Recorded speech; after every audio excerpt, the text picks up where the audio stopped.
Alrighty guys, we're gonna do this again, but this time, let's do it right. Welcome to the video guys. Today we're gonna talk all about cardio, more specifically how you can use it to strip off that stubborn belly fat. Because the truth is, most people seeking to strip off that belly fat approach their cardio routines the wrong way and fail to account for the various metabolic adaptations we experience as we lose weight and as our cardiovascular fitness improves throughout the weeks and months of our diet, which inevitably leads them to fat loss plateaus. And this is problematic since the belly fat is typically one of the last regions that your body is going to start prioritizing stripping off fat from, as it instead is going to prioritize fat loss from other less stubborn areas first. And as a result, most people end up plateauing before fat loss has had a chance to really prioritize this region and burn a significant amount of fat from this area. The good news though is by crafting and implementing the right cardio plan, you will be able to effectively use it as a tool to break through any plateaus you encounter along the way until your body fat has stripped off enough fat from other areas to the point where it now prioritizes stripping off fat from the belly. How exactly can we do this though? Well, let's first take a look at the problems we face when it comes to cardio and fat loss. Now, one of the major limitations with cardio for fat loss is that as we lose weight and improve our fitness levels throughout the weeks and months of our diet, our body compensates by trying to burn less calories throughout the day, which is partly due to you just carrying around less weight, but also due to your body becoming more metabolically efficient and as a result, burning less calories throughout the day.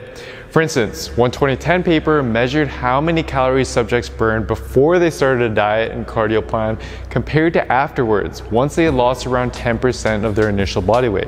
What they found was that the number of calories they burned per minute during low intensity movements decreased by about 15% as a result of the increase in muscle efficiency they experienced from just getting more fit.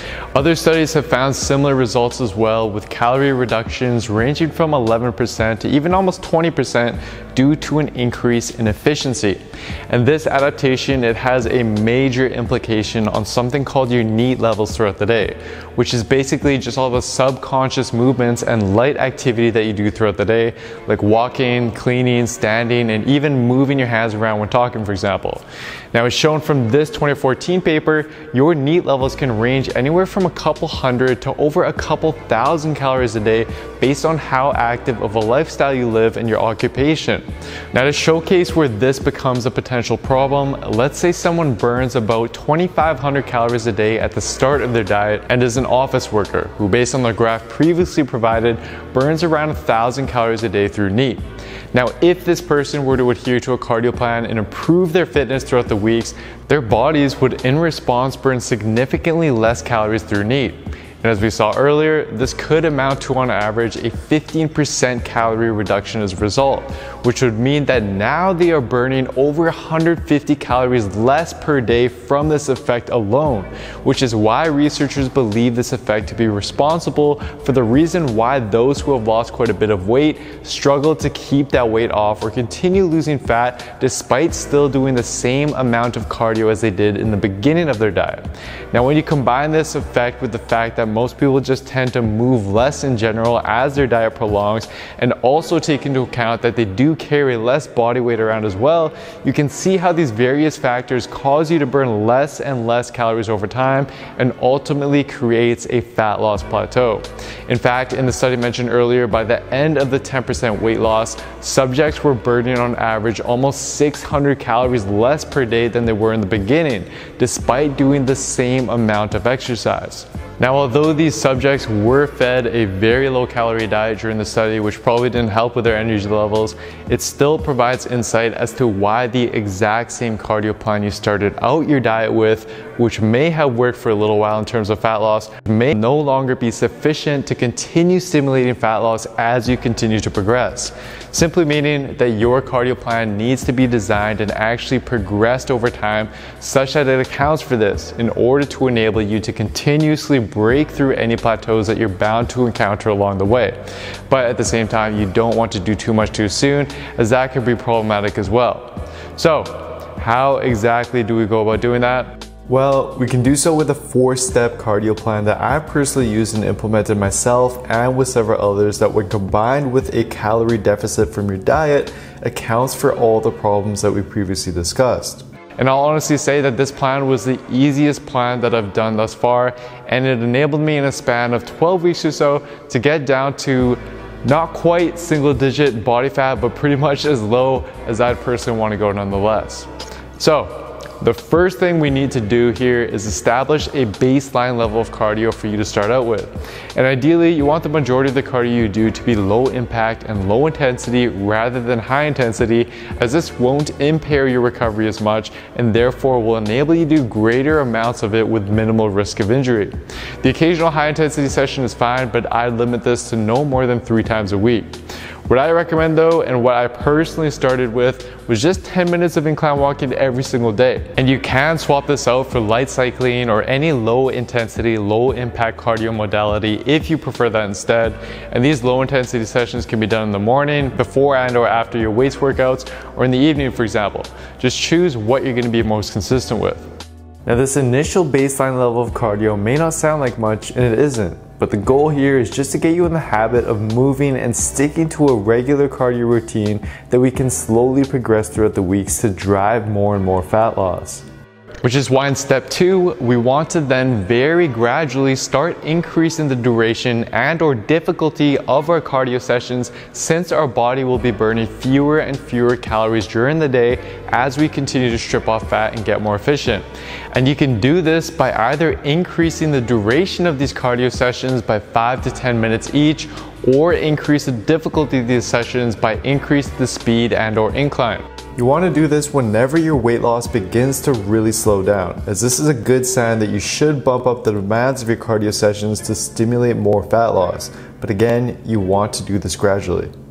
So by the end of the 12 weeks, I was doing around 40 minutes or so of incline walking a day. Now, although this may sound like a lot, keep in mind that at that time, I wasn't very active outside of these walking sessions, aside from my weightlifting workouts. The majority of you won't need that long of sessions if you work an active job or live an active lifestyle, and especially if you're not even seeking to get as lean as I did. The key here though is that you're simply progressing your cardio sessions very gradually over time to enable you to break through any plateaus that you encounter. And for these sessions, I would personally bring my laptop to work on, or I listen to podcasts and audiobooks. So be creative and try to keep yourself busy during these sessions, as it makes them a lot more easier to do and stay consistent with and actually enjoy doing.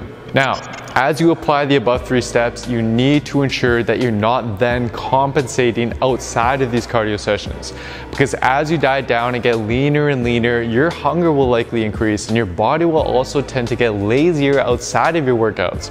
In fact, research has brought light to a phenomenon called the constrained model of energy expenditure, where they found that in average populations, as cardio levels increase, there comes a point where even though you're burning more calories through your cardio sessions, the body fights back by compensating and not only becoming less active outside of that cardio session, but also reducing the energy costs of some of our other aspects of energy expenditure, which again is where a lot of people get stuck despite increasing the amount of cardio they're doing. So to avoid this, you need to control and monitor 3 variables. First, you need to monitor and keep your step count consistent so that you're more or less able to regulate your activity outside of your workouts and prevent that from declining. Second, you need to be adhering to a regular weightlifting routine. Not only is this going to help ensure that you're maintaining or even building muscle as you lose fat, which is going to help you look better and slightly bump up your metabolism, but research has actually shown that it provides the opposite effect as cardio does on NEAT, where resistance training actually seems to partially reverse the increase in muscle efficiency we experience as we get more fit and lose weight. And as a result, it helps us burn more calories through NEAT, which is why using a weights routine in conjunction with cardio is so effective for fat loss. And lastly, you need to monitor and control your calorie intake and ensure that you're still adhering to a calorie deficit. If you're burning an extra 300 calories a day with your cardio sessions, yet you then compensate for this by eating an additional 300 calories when you get home, then you've just undone the extra work you put in and won't get past the plateau that you're in. Now, the last step here has to do with maintaining your new physique.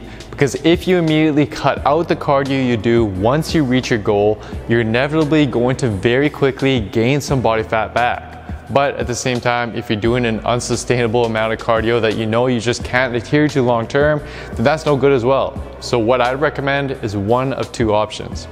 Option one is for you to find a consistent cardio routine that you can adhere to and stick to that'll enable you to maintain your new body weight and your new physique with ease.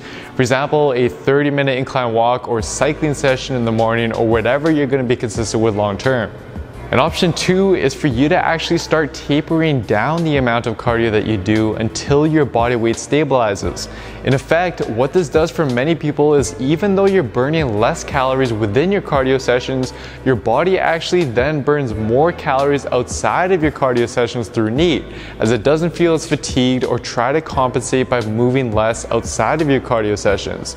Ultimately though, it really does just depend on the individual and your lifestyle. But monitor your body weight closely to see how you can make the right adjustments to find a cardio plan or even a hobby that you can sustain long term while keeping your new physique intact.